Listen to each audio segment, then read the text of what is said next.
Welcome everybody to another exciting episode of Under the Dome. I'm your host, Allen Ulrich, here with Bob Rose. How you doing tonight, Bob?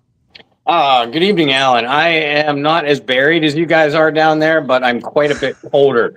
So we're dealing with a different set of weather problems. But seriously, I hope y'all, down there in the Gulf Coast region that are getting hit with a snowstorm that you're obviously not real familiar with. Stay safe, stay smart. It'll go away a hell of a lot faster than our snow does up here. Just tell yourself that.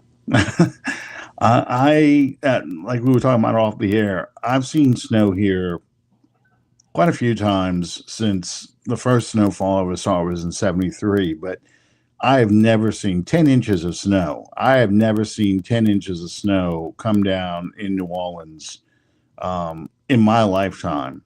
This is beyond even the snow I've experienced going to places like Gatlinburg, Tennessee, Washington, D.C., and anywhere up north.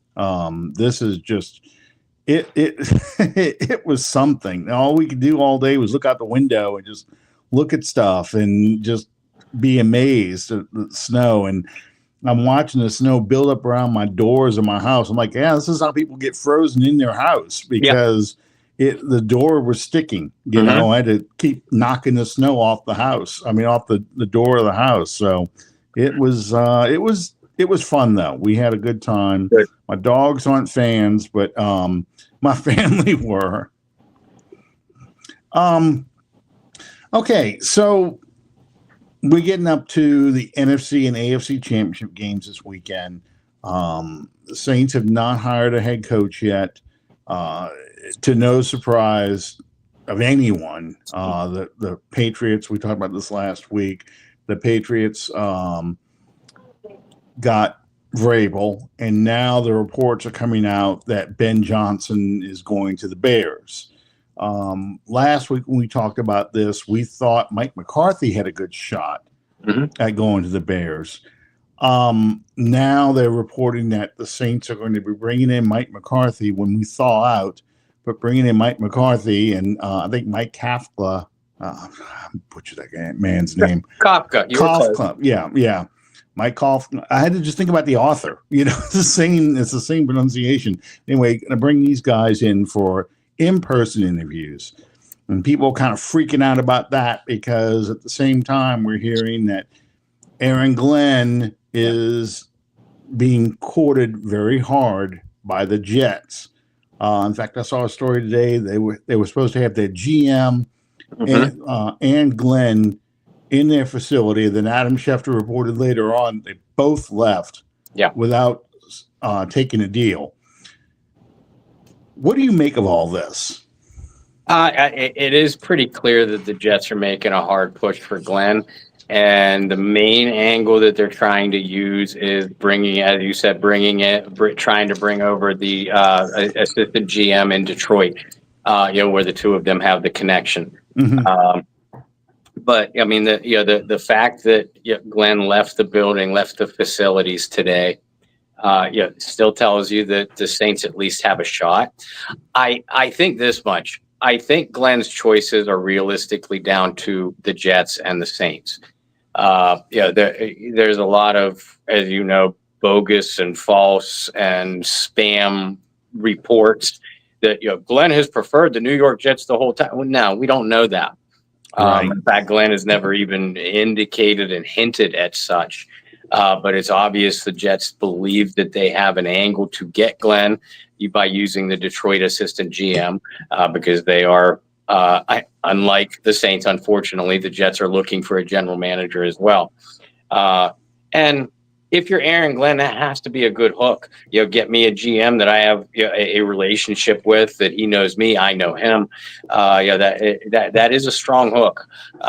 So it does appear as if the Jets are certainly the strong favorite to land Aaron Glenn. Which brings the Saints to their fallback options. And, I know that that's what we're going to talk about next. But my question really is, and, none of us are going to know the answer to this. My question really is, if Glenn was the guy that the Saints wanted or favored the whole time, then exactly how much research have they done on the other candidates? The Kafkas, the McCarthy's, the Joe Mm-hmm. Brady's, et cetera. Have they done their homework, or have they just gone through the motions, figuring that they would get Aaron Glenn? Because if that's the case, then the Saints are in a lot more trouble than what any of us even thought that they would be. And to me, I think a lot of it is they are targeting Aaron Glenn. They're doing their due diligence by bringing all these people in for in-person interviews. Mm-hmm. And that we won't know anything until they announce who the coach will be.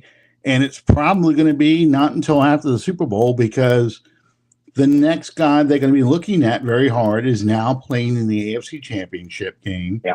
And that is Joe Brady. So I'm not reading anything into what's going on with the Saints coaching search, other than they're doing their due diligence and they're going through every single candidate and bringing them in for second interviews, and then they're going to make a decision accordingly. For them, this is a draft board, and I got these names stacked on my draft board. These are the guys I like best. And we're going to look at each of these guys to see if we have these names stacked properly. That could be Pollyanna, me being stupidly optimistic, thinking they know what the hell they're doing. But, it is their job. Yep. And these are job interviews. So they're going to go through these things step by step, one at a time, and see what the heck, who's going to be the best candidate for that coaching job. And that's what people were mad about when they took Dennis Allen, because they felt like they didn't really do that they had their mind made up ahead of time. We're taking Dennis Allen. We're going to go with Dennis Allen. We'll go through these sham interviews of people, including Aaron Glenn, but we'll go through these sham interviews. But Dennis Allen's our guy. I don't think they're doing it this time. I don't think they can afford to do it this time. They definitely can't afford to do it, and no, I agree with you. That I don't think that they are doing the sham interviews and just going through the motions. Because if they were, I think the only things that we would see are names that they are familiar with or have familiarity with, and the Rooney Rule, the two Rooney Rule interviews. Again, very similar to what they did a few years ago with Dennis Allen, when we all know that they had their mind made up going in ahead of time. I think that if they had that mindset again this time, we wouldn't see a request to interview Cliff Kingsbury. We wouldn't see an interview for Kellen Moore. We would only see the Aaron Glenns, the Joe Brady's, the Mike McCarthy's, guys that Mickey Loomis knows or Randy Mueller knows. But we are seeing them venture outside a little. There's a few people, and I know you feel the same. There's a few people I wish they would have talked to. That for one reason or another they decided not to. But comparing it to the draft board, I think is a great comparison. Just like the draft, there are those of us that sit back, and many of us, you and I especially, do pretty heavy research on the draft. And when we say we favor draft prospects, it's as outsiders looking at the team, thinking, okay, so and so would be a great fit for the Saints, or if I was GM of the Saints, this is my pick. We're doing the same thing with these coaches, guys, and I know a lot of you on Saints social media. They should interview this guy. They shouldn't interview this guy. You're doing the same exact thing. We aren't in the building. Whether we agree with what their interview choices are or not. Allen's comparison is setting it up like a draft board, like the brass does in the draft room. I think that's dead on the money. Yeah, I know a lot of people were mad that the Saints didn't even interview Ben Johnson, but I think Ben Johnson pretty much made it clear that this was a team he was going to, the Bears, and he refused to interview with anyone else. He's like, I'm not wasting your time, because this is the job I want. This is the job I'm going to. I don't want to string people along, make them think that I'm going to take your job or I'm going to take the offer that you're making me. this is the guy, this is the job I want. So he turned people down. He turned Jacksonville down. He turned the Saints down. So, you know, I get the people not, upset that they're not going to get a shot at Ben Johnson. He's going straight to the Bears, but sometimes that's the feeling you get coming from the grapevine, talking to people's agents, talking to GMs, fellow GMs and so forth. These guys talk. These guys make it known. It's not like this is a big secret. Jacksonville, for example, I think Jacksonville is looking at hiring Liam Cohn from the Tampa Bay Buccaneers. That was somebody I liked a lot, but it may have been a case of the Buccaneers saying, no, you're not going to go to the Saints. You're not going to someone in our division. If you want to go outside and, the other conference, that's fine, but we're not going to grant permission to talk to one of our assistants to become head coach there. And I'm speculating on these things, but these are the kind of conversations you have. So us on the outside go, well, wait, they didn't even give these guys a shot. They didn't even try to get these people in because we don't hear these conversations. Mm-hmm. So that's why they ended up with the picks that they get as people they want to look at. Who grants permission, which of these people they want to interview even want to come to the Saints. That's all part of it. The bloom kind of came off the rose a little bit of Aaron Glenn this weekend. We'll talk a little bit about the playoff games this weekend. Detroit kind of fell apart on us. People were very critical of Aaron Glenn's defense and his inability to handle Jaden Daniels and his escapability, his running ability. And offensively, although Ben Johnson didn't get the criticism, they really went after Jared Goff for all the turnovers. But I kind of felt like Ben Johnson called a pretty crummy game against the Vikings. He kept trying to get cute instead of, in fact, it's very Sean Payton-like, instead of just going out there and executing with your superior offensive talent. Did you get that feeling watching Detroit and Washington? 100%. As a matter of fact, I wrote about it. The article that I wrote was more tilted towards Glenn and why I don't feel that Detroit's loss hurt him or should hurt him. Yeah, it did in some fans' eyes, but the fans' eyes that he hurt himself in, Glenn, I'm talking about.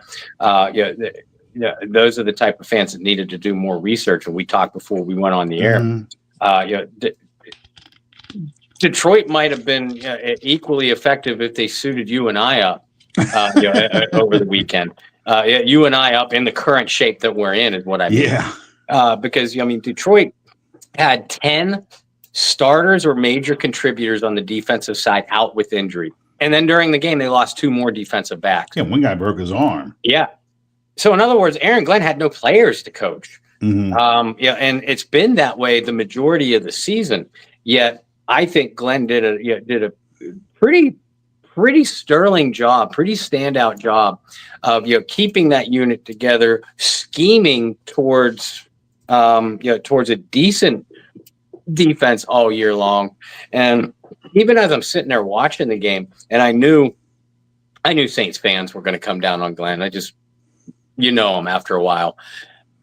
I was thinking to myself, well, if I was a team that was interested in both Ben Johnson and Aaron Glenn, I'd be more pissed at Aaron Glenn. I'd be more pissed at Ben Johnson right now because he did try to get too cute. Jahmyr Gibbs was ripping Washington a new one in the first half, and he just went away from that. Jared Goff turned the ball over, I think 4 or 5 times. But that's who we know Jared Goff can be. And you decided you were still in the game. Trailing by 10 at halftime, and you needed to borrow a Sean Payton expression. You needed to steal a possession by with the way your defense was playing. But instead of concentrating on that and just putting points on the board offensively, Ben got too cute. He got away from Gibbs. He relied too much on Goff. The play calling just boggled my mind. The trick plays, the cutesy plays. You have one of the best offensive lines in the National Football League. It was obvious David Montgomery isn't 100%, but he's still David Montgomery. And Jahmyr Gibbs is the best player on the field on either side of the ball. Jahmyr Gibbs is arguably, if Jaden Daniels isn't the best player on the field, Jahmyr Gibbs is. And you got away from using him. For all those reasons, like I said, if I'm a team, if I'm a GM that's interested in both of these Lions coordinators, I've soured a lot more on Ben Johnson than I did Aaron Glenn coming out of that weekend. Yeah, I just felt like he was trying to go for the kill shot way early. That second interception, a third turnover right before halftime. I thought that was a foolish throw because you took points off the board. You had an opportunity to kick a field goal, get in position to take the field goal. You're going to get the ball in the second half. Just don't go for the kill shot. And I felt like that's what he kept doing. He kept going for that kill shot, thinking that was going to be the one that Washington would hang their heads. And Washington ended up being the team that hung 45 points on you, not them. So yeah, I didn't blame Aaron Glenn or think Aaron Glenn was incapable of handling a running quarterback, because I'm like, if Aiden Hutchinson's out there, he's running down Daniels. They're running away from him the whole time, and they would not have been able to protect him as well. I mean, we sacked Daniels 8 times. We didn't have a quarterback, and we got it to almost a tie game when we went for 2 to end the game. Now, granted, I know different situations. This game is much bigger for Washington than that week, whatever game it was when we played them. But still, there was ways of handling him, and Detroit just didn't do it. And it's for injuries and several other reasons. I think they probably went in there a little bit confident that they felt like they were going to just steamroll those guys, and looking at the Eagles or the Rams, but probably looking at the Eagles. Just didn't have their head in the game. I watched the press conference after the game of Dan Campbell. He said it was his fault. He didn't have the guys ready, and he felt that last year when they lost the 49ers, he said it's going to be damn hard to get back here again. And he's finding that out, and I think his team needed to find that out. You won 14 games or 15 games. It doesn't matter if you go one and done in the playoffs. And that's kind of, to me, that was more the problem than the coordinators, especially the defensive coordinator, Aaron Glenn. Then we had Baltimore and Buffalo. That was probably one of the closest games. Turnovers determined that game as well, and execution. We're looking at Joe Brady as an offensive coordinator. I was watching Buffalo's offense pretty closely to see if Brady was going to be our head coach, what his scheme, what his philosophy would be like. And again, I thought it was very Sean Payton-ish. It's the same system he learned from Sean. Yeah. But he didn't get the virus. He ran the football. He ran the football a lot. I would have liked to have seen Cook get the ball a few more times. I thought the goal line play calling he did, where they had to settle for a field goal just before the second to last possession of the game, I thought he kind of missed some opportunities. Should have run Cook, or at least give the threat of Cook running, and run a misdirection with Allen going the opposite direction. And he probably walks into the end zone and puts that game away. So poor Mark Andrews doesn't get the death threats anymore. And I'm like, if you guys are sick of Mark Andrews, you can send him down to New Orleans. I'll be glad to take him, because I'm not worried about him dropping passes like you guys are. I think again, the pressure of the situation, it becomes every mistake you make gets magnified. Mhm. And I think that pass he was so open. He took his eyes off the ball for half a second. Mhm. That's all it took. He did, You and the know, ball was a little bit behind him. Now, yeah. I'm a firm believer in if a receiver gets his hands on the ball, you should catch it. Yeah, and Mark should have brought that ball. Yeah, 9 times out of 10, Mark does make that play. Hmm. But to put 100% of the blame on Mark Andrews, I think is foolhardy.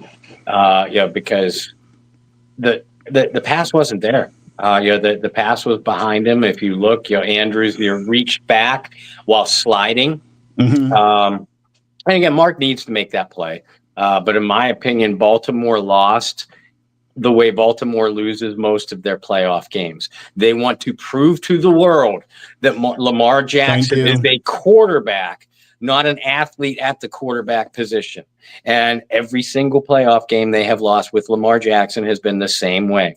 I'm watching the game, and I'm like you. I'm watching Brady's offense, and I got a pretty good feel for it anyway. But I'm waiting to see what Baltimore does on their offensive side, and they did the same thing that they do every single year they make the playoffs. And I shook my head and I laughed. By the midway through the second quarter, I'm like, they're going to lose this game in the same way that they lose every playoff game that they go into. Yeah. I'm glad you said that because I felt that way, especially last year when they lost to the Kansas City Chiefs. They go away from their identity. Your identity basically was hand the ball off to Henry and throw a couple passes, but you're basically making this team worry about Derrick Henry every time he touches the football. And in the beginning, Buffalo was all over that. They were Yeah. jumping all over it. But then you could see in the second half, Henry's breaking these runs. He's getting longer runs. He's getting more yardage. I don't remember number 43's name, but 43 was tearing up Buffalo too. Mm-hmm. And I'm going, okay, it's snowing. Footing's a little tough. You want a north-south runner. Run the ball. Run the damn ball. And they just kept throwing it. And it's exactly that. It's like they want to show to the world that Lamar Jackson is just as good a passer as Drew Brees, Tom Brady, Peyton Manning. Just go down the list. He's a great passer and a great runner.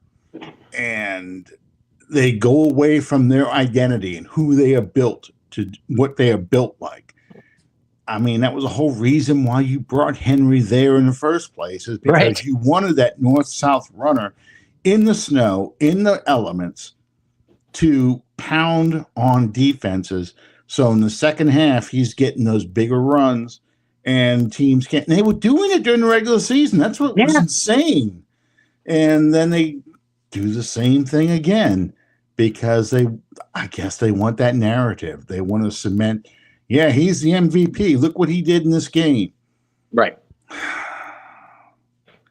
And he's probably going to be the MVP again this year. He probably will be the MVP. He's got the stats to do it. But at the same time, you're not winning. You're not advancing. You're not in the Super Bowl because you're more concerned about an individual's performance than you are about the team's performance. And that's something the 72 Dolphins taught me. They were talking about, O.J. Simpson, the 72. They just kept running him to get his 2,000 yards. And the Dolphins are like, you're losing to us. Why are you running the ball? You're making it easy on us. Throw the ball.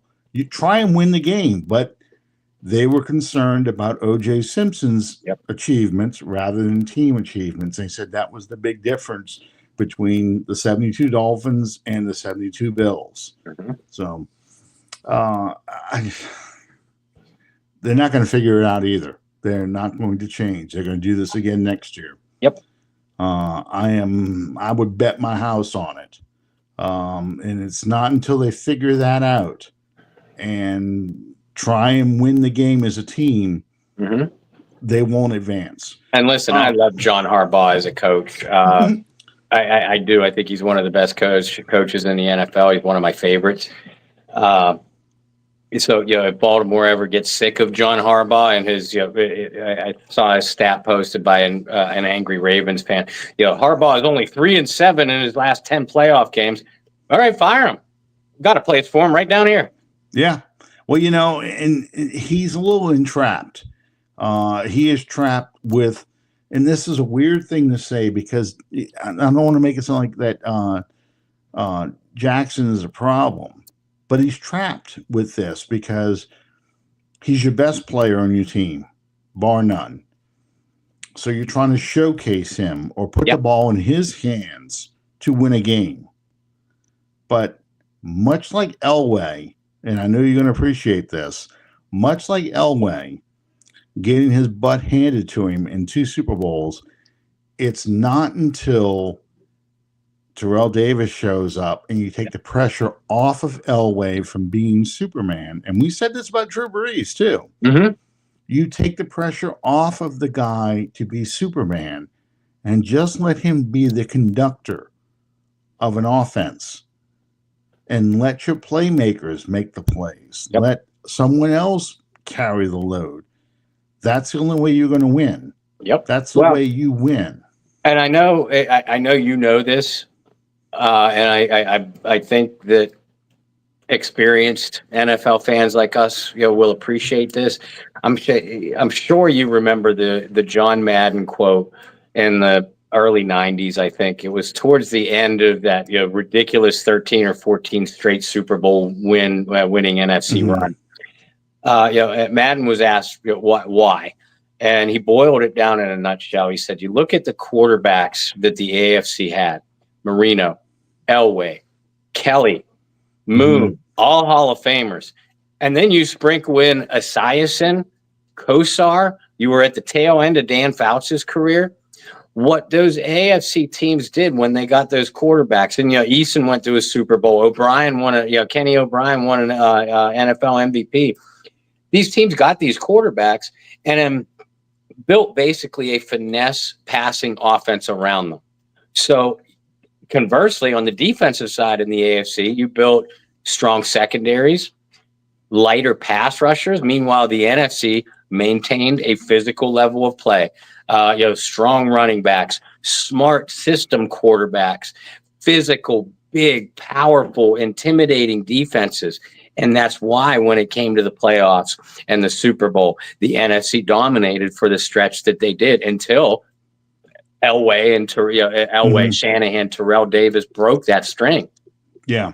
Yeah. Well, you think about on the AFC side, all those quarterbacks, and what did the NFC have? The NFC had the pass rushers. Mm-hmm. All the best pass rushers were in the NFC.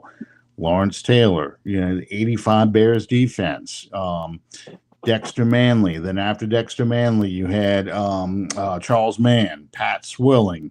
You just go down the list, and I think the Saints had some unbelievable record against the AFC under Jim Moore. Yeah. Something like 30-1 or something ridiculous like that against the AFC. I used to sit there and go all the time, why can't we be in the AFC? We keep losing the 49ers. If we were in the AFC, we'd be ruining these teams. So, yeah, and it's a philosophy. It's a mentality you get as a coach because your goal is, number one, to win your division. So you're built to beat the teams in your division. And number two, you're building your team to go up against the best of your conference so you can go to the Super Bowl. Well, if these teams all are quarterback based, then you're going to build a team, a defense that goes after those quarterbacks, a secondary that can handle the passing of those quarterbacks. And then when you go to play the NFC team, you're going, well, that's not the kind of team we're built to go against. Right. We're not built to deal with a running back like a John Riggins, or we're not built to deal with a Walter Payton or, O.J. Anderson. Just go down the list. And that's what happens to those teams. So yeah, it's. I think about that when I'm looking at these coaches that the Saints are looking at, because my question is, what kind of team do you want to build in New Yeah. Orleans? What kind of teams are we going against in our division? What kind of teams are we going to be playing against to win our conference? Um, Joe Brady now. Do you think Joe Brady can build a team that could beat the kinds of teams that we see in our division first in our conference? Yeah, I think it's possible. And I've seen. I don't remember whether it was Facebook or over on Twitter. Yeah, I seen you make this comment to other people as well. Whether it's Joe Brady or Aaron Glenn or Mike McCarthy or whomever, if it's an offensive guy like a Joe Brady, Mm-hmm. then the first question that you need to ask is who are they going to bring in on the defensive side Yeah. to run that side of the football, to build that side of the football. Because if you have an expert, a specialist on one side of the ball, Dennis Allen was a defensive specialist, Joe Brady's an offensive specialist, then you need a head coach type of personality for the other side of the ball's coordinator. With Brady, with Kafka, with all these potential candidates, I am looking just as hard at who's their coaching tree. What kind of coaching tree are they coming from? Who's in their network? Particularly in Brady's case and Kafka and the offensive guys, who's on the defensive side that they might be able to bring in? Can Joe Brady scheme an offense? I believe that he can. Mm-hmm. He was part of the brain trust in New Orleans, and yes, I know that Sean Payton and Drew Brees, they're at the top of the pyramid, but it was a team. We know what he did with LSU's national championship team, and I know people, critics will bounce back and say, well, anybody could win with that talent. Really? Because they had roughly the same roster the year before, and they lost 3 or 4 games. Now I know that a lot of that was on the defensive side, but still. Jaden Daniels now with Brian Kelly versus Joe Burrow with Brady being part of that system. I know I can't think of the guy's name right now. It'll come to me afterwards, but he was an old LSU quarterback. Steve Eminger, I think is his name. It'll come back to me in a minute. But anyway, he was really the offensive coordinator. Brady was the passing game coordinator, but he was able to take the talent that he had and take it to the next level. They were playing, I kept saying this the whole time during that season, they are playing pro football, calling pro football style receiver concepts against college defenses. Yeah. And I mean, he clearly learned something from Peyton, and he is now taking that to the NFL. And you're seeing what I thought was going to be a rebuilding year for Buffalo, and here they are in the championship game again. Quite frankly, it's rather impressive. And yeah, it is. Well, I mean, and I look at what Buffalo has become since they fired Ken Dorsey. Ken Dorsey was the previous offensive coordinator. Joe Brady was, I think, quarterback coach or passing game coordinator. They basically added they gave Joe the added responsibilities. Since then, Buffalo, over the last 2 years, Buffalo is one of the more balanced attacks in the NFL. And this is with what Ken Dorsey was trying to do with Josh Allen is just let Josh play Superman ball. Yeah, and you're not going to win titles that way. We just got done talking about Lamar Jackson. It was the same kind of thing in Buffalo. Buffalo ran into a stone wall, to a brick wall, when they go up against Kansas City or Cincinnati, in the playoffs, because Kansas City, Cincinnati had more ways to beat you than just by playing Superman ball. Brady, to his credit, has evolved the Bills offense to use Cook in the running game, this is what most impresses me about the Bills. It's a no-name receiving core. I like Keon Coleman, their draft pick. But I mean, he wasn't the Bills' leading receiver this year. Shakur, Shakir, whatever, however you pronounce his name. A great, great jitterbug guy, not a number one receiver, but the pieces to that receiving core has arguably made Josh Allen a better quarterback than he ever was with those big names, Diggs and some of the other receivers that he has had there prior. Well, and you brought this up. I agree with Michael, by the way, with this comment. He is, this was something I was really watching, the man beater contest, but the thing I was really watching was the shallow cross, the bunch formation. What was he doing with these receivers? He doesn't have to feed a main guy the ball. Yep. He can spread the ball around. And you're right, he was playing a lot of Superman ball prior to Brady's arrival. I remember when he had Singletary as his running back, and I was flabbergasted. They hardly ever ran the ball. They threw the ball almost every down. I'm like, you're playing right into the Chiefs' hands. That's what they want you to do. Yeah. And they just kept doing that. Now they run the ball. You have a more balanced attack. And to me, that's the big difference. And I like what he is doing with basically no-name receivers, like you said, because I think that's what the Saints are going to have to go back to. Being able to move the ball with no-name receivers, with a lot of scheme concepts where guys are getting open. We get the ball to those players, and they are making plays. So to borrow Hokie Gajon's comment from the Super Bowl years, they don't know who to cover. Yeah. Because these guys are all getting open because they're all legitimate targets. And yeah, I think we need to bring in guys, obviously, via the draft, because we just don't have enough guys on this team. But that's another thing entirely. We'll talk more about that once we get our head coach in place. I like Joe Brady a lot. One thing I wanted to talk to you about real quick, though, and we talked about it last week. I want to bring it up again because it keeps rearing its ugly head. This idea that you have to have an offensive guy because it's an offensive league. Dan Quinn is a defensive coach. Dan Quinn went to a Super Bowl as a defensive coach. He made his bones as a defensive coach from Seattle. He got this second job because he turned around Dallas's defense. And yet they have a very explosive offense because they have the quarterback who right now is being Superman. Yeah. But they have a quarterback that they brought in via the draft, but they brought him in and they built this offense around him. And Quinn is doing things. I know Cliff Kingsbury is the offensive coordinator, but at the same time, it's a complete team as far as, in fact, I think the defense isn't even very good for Washington. So he is doing things offensively because Dan Quinn also can be a head coach.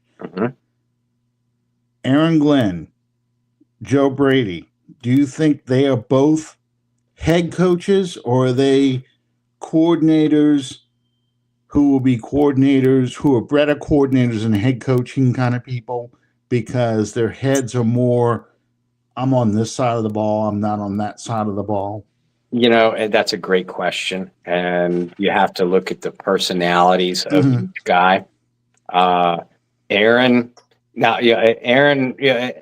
I've talked to several former Saints defensive backs that have played for Aaron, and the one thing that they always start out with is, Delvin especially talks about how organized Aaron Glenn is. That's that's the type of head coach that I want. You want a CEO guy, kind of guy in today's game. And Dan Quinn is a good CEO kind of guy.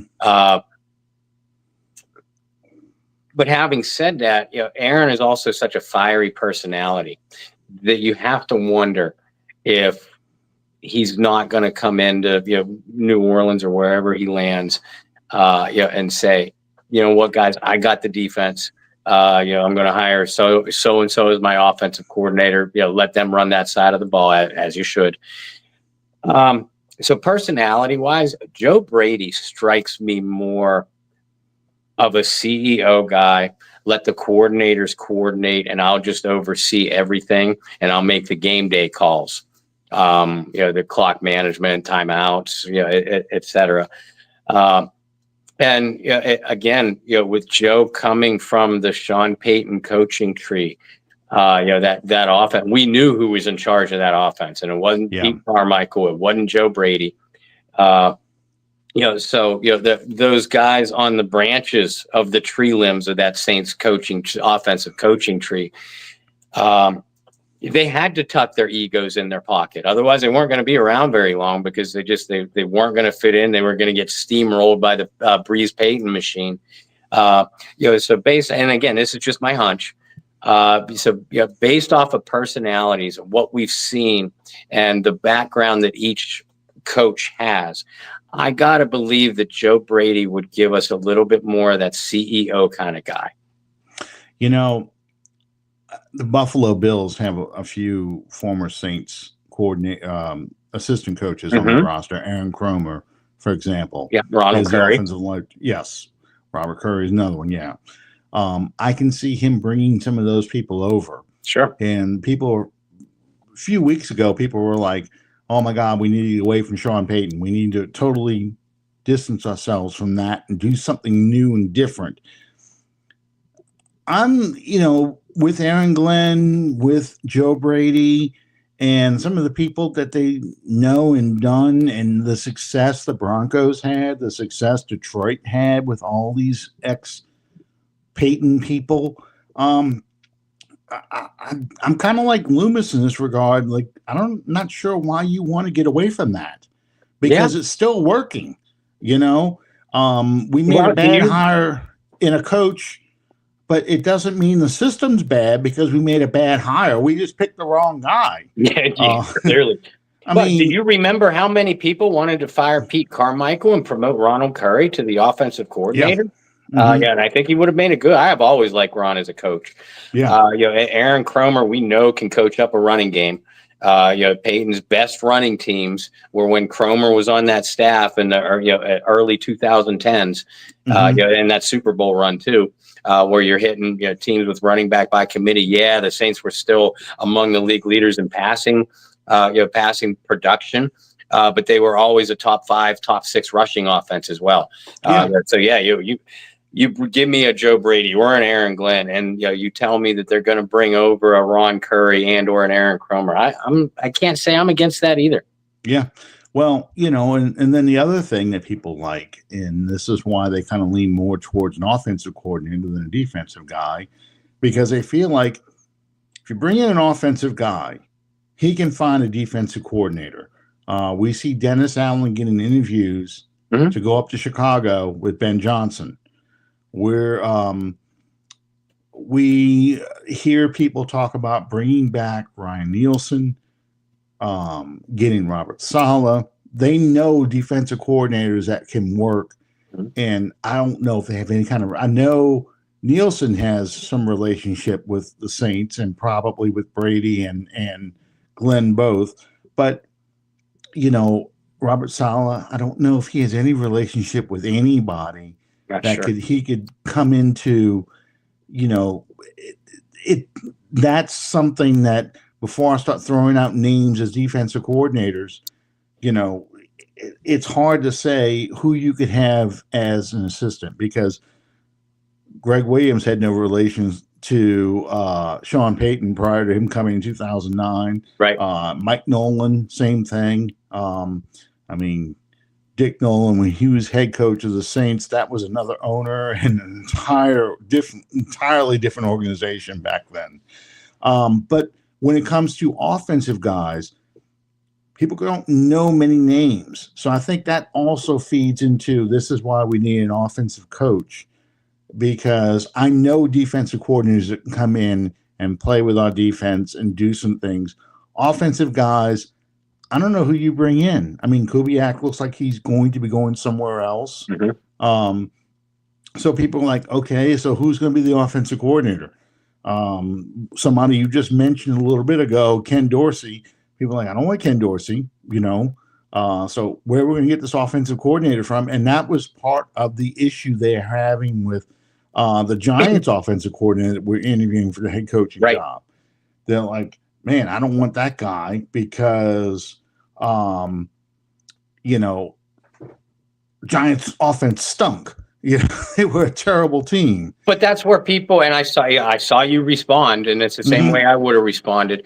That Giants offense was Dable's, is Dable's. Mm-hmm. B, Kafka comes from the Andy Reid coaching tree. Yeah. And by the way, Kansas City's offense has not been nearly as productive since Kafka left as it was when he was there. And another thing, you come from an Andy Reid coaching tree, you got connections all over the place. Yeah. So that at that point you are picking up your phone, going through your Rolodex if you're an old man like me, and there are plenty of names in there. Aaron Glenn. If he comes over, and then we're back to a defensive guy. If he comes over, you can pick up the phone and call Antoine Randall, the receiver coach for the Lions, Hank Fraley, the offensive line coach for the Lions. Oh my God. You call what a good? These oh my names, God, or bad? Oh no, these names I'm hearing. I remember when these guys were playing. I know. And Antoine Randall, I loved him with the Pittsburgh Steelers, and just Hank Fraley. He was just playing, wasn't he? Just playing, right? Come on, man. Right. I could close my eyes and see Antoine Randall running the veer attack for the Indiana Hoosiers. This sucks. I know. It's just so funny because Aaron Glenn is bad enough because I remember him as a player, right? And he finished his career with the Saints. But it's just that's when the age hits you because now you're going, all right, these are guys. I actually remember them getting drafted. Mm-hmm. I remember watching them play, and now they're coaches with a lot of gray hair, like Aaron Glenn with the beard.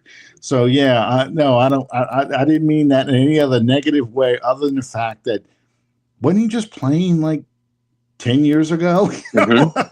Wasn't he just an Eagle? I remember these guys. But but I mean, you know what I mean. When I say things like that, and that's why people are pissed off at a Mike Kafka. He's also well respected throughout the NFL. If Kafka got fired by the Giants tomorrow, he wouldn't be out of a job long. Might not get a head coaching job somewhere. But again, if he lands with the Saints or somewhere else as a head coach, it's because he's an Andy Reid disciple, and it's also because teams. I gotta believe the GMs think about this too. Who can this guy bring with us with him to fill out our coaching staff? If you're borrowing part of Andy Reid's Rolodex, that's a pretty hefty sell. And to me, that's part of the interview process. I have one person on Twitter. He and I go back and forth on discussions, and he says, what are they going to? What are these coaches? Any of these coaches you get hired? What are they going to do with Carr? What's going to be the decision with Carr? And my attitude is not only is there going to be a decision about Carr, there's going to be a decision about Alvin Kamara, a decision about Taysom Hill, about DeMario Davis, Cam Jordan, all the entire roster. Because just like the assistant coaches that they were going to be asking, who are you going to bring in as your offensive coordinator? Who are you going to bring as your defensive coordinator? They're also going to ask, how are you going to build your roster? What are you going to build it around? That was a question that we had talked about when I asked earlier in the show.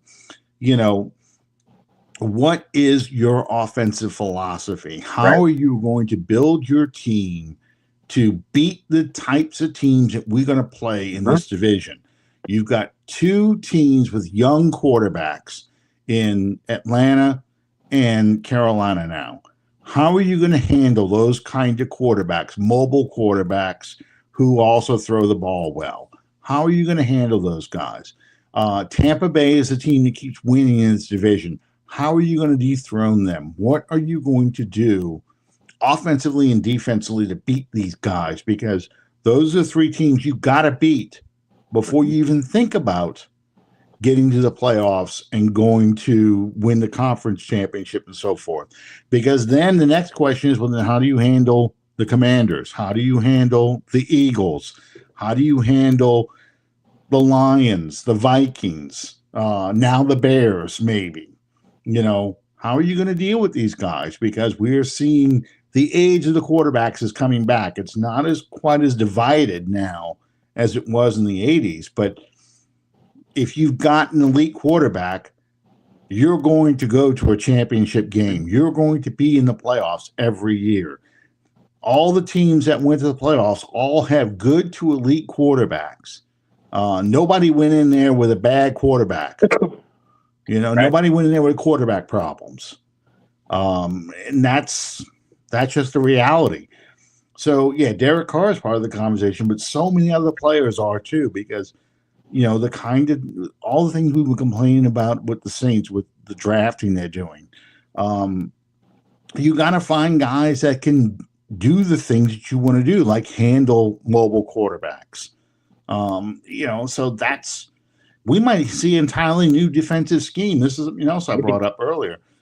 Foskey may end up being a stand-up defensive end, hybrid outside linebacker. We don't know. They may ask him to drop 20 pounds, and now you're going to play at 240. And we're going to see if you're fast enough to get past offensive linemen now. And I'm just spitballing because that's a coordinator. That depends on the coordinator you get. Yeah. You bring in a 3-4 specialist, all of a sudden, Brissy is a defensive end. Mm-hmm. In the way that Cam Hayward is for the Pittsburgh Steelers or something like that. And Chase Young, if you re-sign him, or Foskey, they're a stand-up outside linebacker in name only. They're just a stand-up edge rusher. That's the way I answer people too. Who are they going to draft? What's going to be their draft? We can't answer those questions, guys, because there's nobody in charge right now. Right. And that was the other thing. So then the next question is, when are the Saints going to make this decision? When are they going to bring in? When are they going to say, this is the coach I'm going to hire? To me, that's not going to happen until after the Super Bowl. Because for the sake of argument, let's say Buffalo loses to Kansas City again. Brady now is available theoretically for an in-person interview. We haven't even talked about Mike McCarthy. Mike McCarthy's coming in supposedly sometime this week, depending on the weather. I kind of think if he comes in, it might be a Friday now, because that snow's got to melt now, and it's not going to be above freezing, or it might be barely above freezing tomorrow. So we're probably looking at Thursday, Friday at the earliest. I think they were scheduled to do in person with Kafka today, Glenn tomorrow. Originally, Kafka today, Glenn tomorrow, and McCarthy Thursday or Friday. So, like you said, you're pushing now all those back a minimum of 2 days. And I say minimum because, like you said, you don't know when that stuff is going to melt away, where it's travelable conditions yet. Yeah, exactly. So, and then if the unexpected happens and Buffalo upsets Kansas City, now you're looking at, okay, can I interview him the week of the Pro Bowl, not the week of the Super Bowl, but the week of the Pro Bowl, when he's not coaching, theoretically? They're week off. I think they can, but I think so too. So, all that's up in the air still too. So there's so many things that we have to think about before they actually make the call on a coach. So they're bringing in the guys they can. They're going to do the thorough interview, but I wouldn't expect a decision until after the Super Bowl. No, unless Glenn is truly their guy and he somehow escapes from New York. In that case, the Saints will likely pounce, as quickly as possible. And it's possible that if Glenn's not their guy, that Kafka or McCarthy they're really in love with too. But I'm with you. I think anyway, at least my hunch is that if Glenn is number one, then Brady is number 2 or 1B. Mhm. And at that point, you have no choice. Your hands are tied. Yeah. You're telling Glenn essentially, listen, we need to finish our interviews. We will let you know we are strongly considering you, but we need to finish our interviews. So we're asking you to please not make a decision until we get to you, which is a tough thing to say because that guy's going, well, look, they will take me right now. I Mm-hmm. know the Jets want me right now. Take it or leave it. Yeah. And it'll be tough for the Saints to say, you know what, we're going to have to leave it because we really want to have a discussion and we don't think it's fair to Brady because he's still playing that we can't make this call, and they got McCarthy in the background Mm-hmm. because I think McCarthy is the fallback option, honestly. I'm kind of getting that feeling too. Yeah. I think McCarthy's just not a coach in demand. You look at the Raiders situation, for example. We talked about Jacksonville already, but the Raiders, they were really high on Ben Johnson. They're not going to get him. Mhm. So where are they going to go? You know, um, they have all kinds of names getting thrown around out there, but the Raiders are a horrible situation because they've got an owner with not much money. They have no quarterback. They're not even drafting very high. They're drafting right around the Saints. They're not drafting. They're not drafting at the top to go fix their quarterback problems. And you got the Cowboys out there too. Although the Cowboys, I think, is Kellen Moore. I think I so think it's too. Kellen Moore's job to lose. But you got the Cowboys out there too. So McCarthy obviously is not going back to the Cowboys. But McCarthy's not taking the Raiders' job. Mm-hmm. He'll sit in TV for a while and wait for somebody to get fired next year, I like the would. Giants. Right. Yeah, I mean, you can look at it and go, okay, the Giants are going to fire their coach next year. Miami might fire their coach next year. That's a possibility for me. Um, Cincinnati may fire their coach next year. Cleveland may fire their coach next year. So if I'm McCarthy, I'm going, I got my pick of jobs next year in the next hiring cycle. I can go do TV for a year, or I can just sit and watch the games for a year. But he's probably going to be part of TV at some point. Yeah. Even though he's fat and not a very attractive guy. I hate to say that, but I mean, no, that's reality with television, though. It is. Why do some guys not? Why is Rex Ryan on TV, but Rob Ryan isn't? Rob Ryan's not as attractive, despite his flowing hair. He's not as attractive as his brother is. He doesn't have that kind of personality, Mm-hmm. and why didn't Bill Belichick end up on TV? Why was he just stuck on the Brady cast? On the Manning cast, sorry, the Manning cast, because he's not this young, energetic guy who's going to give these great opinions. Because NBC would have loved to have had him on board, Mm-hmm. and they didn't pick him up. So, this is a guy who's probably going to end up on Sirius Radio in the NFL, Sirius NFL Radio, and is going to be doing pregame shows. Yeah. If he skips this coaching hire. So, yeah, he has options. He doesn't have to take the Raiders job. So I have no idea where the Raiders go from here. That's just whole organization's a mess. And they fire the GM a day after they fire their head coach, and there's nothing about that organization that's good. So if you're going to make predictions then for Sunday, Eagles, Washington. I can't say Commanders. They're still the Redskins to me. But, Same. Eagles, Washington.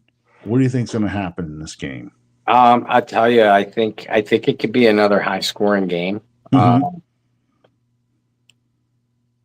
Yeah, because Jaden Daniels and that Washington offense and Robinson, McLaurin, they are that damn good. But I don't see a way that Washington can stop Philadelphia. And Jalen Hurts is not playing good football. not at all. Yeah. He is not playing like a championship quarterback right now. But the Eagles, and to Kellen Moore's credit, they're running the ball extremely well. And their receivers are making timely plays. I think, frankly, the Eagles lucked out in last week's Rams game. The Rams just fell apart when the weather started getting bad. What the hell is wrong with them in Cooper Cup? They Oh, are not God. throwing the Cooper Cup at all, No. including the last play of the game. Cup is wide open in the zone in the middle of the field, and he tried to force it in Nakua on the sideline. I don't. There was a lot that the Rams did. I just didn't understand. Yeah, same. I think for all those reasons, I think the Eagles lucked out, and kind of escaped. It felt like escaped with a win. Mm-hmm. But I think they're a more complete team than Washington. Yeah. Then again, I thought that about Detroit and Washington last week. I give Washington a puncher's chance. I do. But I think Philadelphia ultimately wins this one. They're playing in Philadelphia. Yeah. Philadelphia, they're a division rival. So there's no secrets about who they have to deal with. Mm-hmm. It'll be interesting to see Lattimore versus McLaurin because he'll probably matched up against him. Lattimore looked better last week, but he wasn't playing Mike Evans either. He looks like a guy who's had more practice under his belt. Yeah. The weather helped him, but I'm sorry, no, they were in the dome. Never mind. I'm thinking of the Eagles game. Sorry.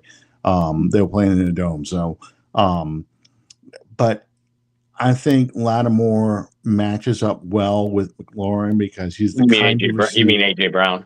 I'm sorry, AJ Brown. Sorry, AJ Brown. I don't know what the hell is wrong with me. I'm getting all kinds of players confused. But I think he matched up with AJ Brown very well because that's his kind of receiver, a physical receiver. And you throw in the fact, like you said, Hurts is not playing well. I think Washington has a good chance to keep it close. And as long as they can keep it close,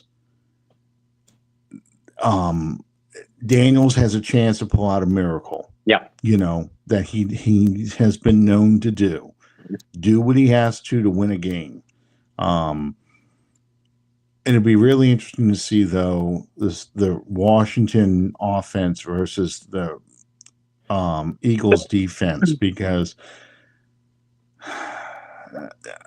Zach Bond, I got to give him his credit. He is playing lights out. He is running his ass off out there, and he seems to be on every tackle. It helps that he's got a defensive line that keeps him clean. Mm-hmm. He's got free shots every time. They had one series, it was a Zach Bond series, where he single-handedly stopped every play on all three downs. Mm-hmm. Zach Bond's a free agent next year too, because the Eagles signed him to a 1-year deal. So all these people who are like, "Oh, look, see, this is a team that figured him out." They didn't figure him out. They spent more money on Devin White. Yeah, and White didn't even make the team. So I think the game's going to be very close. I expect the Eagles to win, but I will not be surprised if Washington wins. That would be a hell of an upset. If they did and they go to the Super Bowl. And, we just spent the first portion of this show talking about Jackson feeling the need to be Superman, and he needed to stop making him Superman. Washington, that's the only way they can win, is Daniels being Superman. So it'd be really interesting to see him go all the way to the Super Bowl. I already know what you think of the Chiefs and the fact that they got to play the refs as well as the Chiefs. But at the same time, the Chiefs know this and they play it up. They take advantage of ref ball. Yeah. You give them a second opportunity, they're going to score. Yeah. And they're not going to blow you away. They're going to score enough to beat you. And the whole time you can be saying, what if? Do you see the Bills finally getting over the hump in the playoffs now and upsetting the Chiefs in Arrowhead? I'm not going to say there's no shot in hell. because with Roger Goodell, it's all about the storyline. And it's all about the storyline Roger Goodell wants, not the Well, now you got storyline he Caitlin Clark thrown in the mix now. It's not yeah, just I Taylor know. Swift. Now it's Caitlin Clark, too. So you got the Kelseys, Clark, and Taylor Swift, all with their thumb on that scale. So Yeah. Now, I do believe that Goodell realizes that another Chiefs Eagles Super Bowl might be boring to the general public. But again, it's about the storyline Roger Goodell wants. I keep trying to talk myself into, well, maybe Goodell wants Josh Allen to finally get to a Super Bowl to be a great storyline. Oh my God, Buffalo fans would just flood Bourbon Street. Bills Mafia, man. Bills Mafia. So, I mean, the Goodell Josh Allen storyline is intriguing to me, but it's also about Goodell's ego. For Goodell to say, I had the first three-peat Super Bowl champion on my watch as a commissioner, not to mention I had the first greatest of all time, Tom Brady, while I was commissioner. Now the second greatest of all time, Pat Mahomes, while I was commissioner. And now I have a three-peat champ. I think for all those reasons, the Kansas City Chiefs, I'm not going to call it scripted per se, but I think the Kansas City Chiefs get by the poor Buffalo Bills again.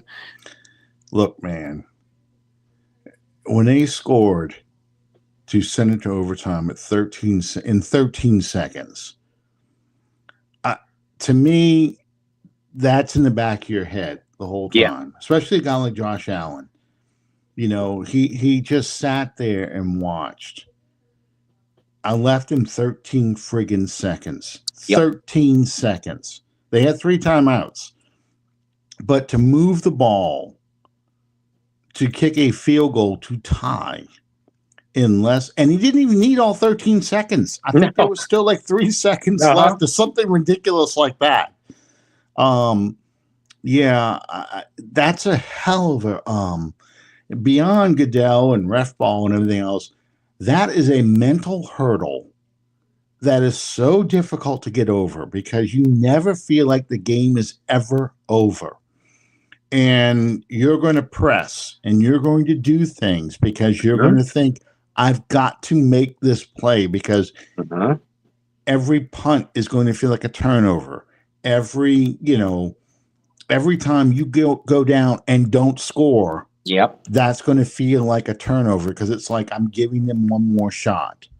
And I've got to burn every second off this clock. And he tried that last year. Burn every second off this clock to keep Mahomes on the sideline. And they missed the field goal. I think it was last year. You know, all you that. You make mistakes. You get out. Your phrase from earlier. You get out of character. That.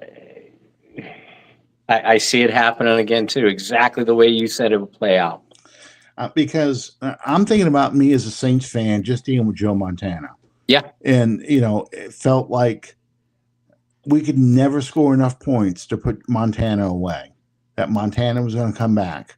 And I think the Saints defense played that way too, because, you stop him for 57 minutes and then all of a sudden it's the last possession of the game. He needs a touchdown to win. And here it is. John Taylor, John Franks, Jerry Rice, Roger Craig, touchdown Jerry Rice. How in the hell do you let that happen? And it's a mental block. It really is. So until Buffalo overcomes that in the postseason, I just can't go with it. My opinion right now, I think it's going to be Chiefs Commanders in the Super Bowl. I think Commanders pull the upset off. They're just riding that magic carpet right now. They have the glass slipper in their hand, and it's going to be one of those things. And there's your storyline. You finally kick Snyder out, the sleazeball that he was as an owner. You've got a new owner. You get a franchise quarterback. You've purged that franchise of the garbage they've had for 30 years? And you go back to the Super Bowl for the first time since 1991. Oh my God, that is the story. And then once you get to that level, once you get to the Super Bowl, you know, supposedly all of America is going to be for Washington because they hate Kansas City and avoid the three-peat. But I mean, there's your storyline. Taylor Swift, Caitlin Clark, and the three-peaters with the Kelseys versus the new star, the golden child. Yeah, the new star is a great way to build that up too. If you're playing the Goodell storyline in the NFC, and the brand new franchise with a new owner and everything is clean again, everything is good again. The fact that they even considering bringing back the Redskins name and stuff, and people aren't losing their shit over it. Oh yeah, that's and there's your media market right there too. You know, so. You don't have to deal with the obnoxious Eagles fans. You don't see a repeat of that thing. So that's, if I'm going storyline, that's what I'm looking at too. So right now I'm going to say it's going to be Commanders versus the Chiefs. And if that's what it is, then we'll talk about who can win out of that game. But I think that's and Jalen Daniels coming home to New Orleans, playing at LSU. You're almost talking me in. And I told you I was on the fence anyway. Yeah. You're almost talking me into Washington on that side, man. Look, I'm just saying, and I think the Eagles are the more talented team. I think the Eagles should win the game. But I just feel that Sirianni's a moron. I mean, he really is. And Jalen Hurts is not playing good football right now. He is not playing championship football. You cannot. I don't care what the weather's like. You can't hide a quarterback that long. Even with a great running like Saquon Barkley, you can't hide him in a critical game like this. Right.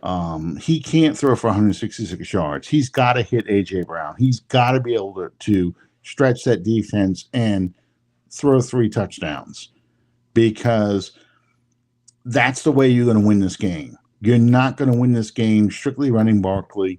You're not going to be able to win this game playing bad football at quarterback, because Washington's going to take advantage of those things. And Jalen Daniels is just going to pull those miracles out of his butt.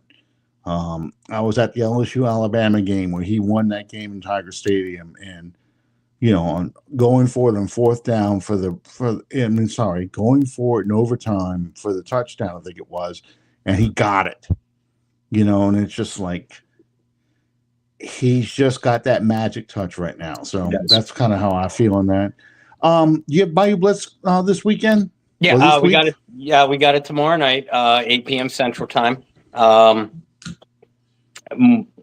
More coaches. And that's, we've said it on here and there for the last 3 weeks. That is going to be the storyline until it isn't, until they make a hire. Because there, frankly, there is no other storyline. It doesn't make any sense to anything else would be absolute wild speculation. We have to focus on the coaches because that is the only legitimate storyline for the New Orleans Saints right now. Absolutely, because you can't make. I mean, I watched the national championship game last night, and the whole time I'm going, I like that player from Ohio State. I like that player from Ohio State. I like that guy too.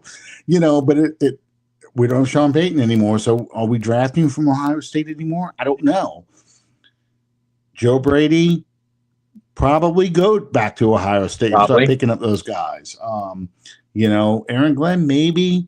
Mike McCarthy, no. So I mean, and the Saints give their head coaches a lot of power in that draft room. They have a lot of say on who gets picked. It's not Loomis making these picks. Loomis is just the guy who tells them what to write on a card. It's all the people in the room make that call, and the head coach has got one of the loudest voices because they do allow him to shop for the groceries, like Bill Parcells said. It's just the way it goes. So, okay.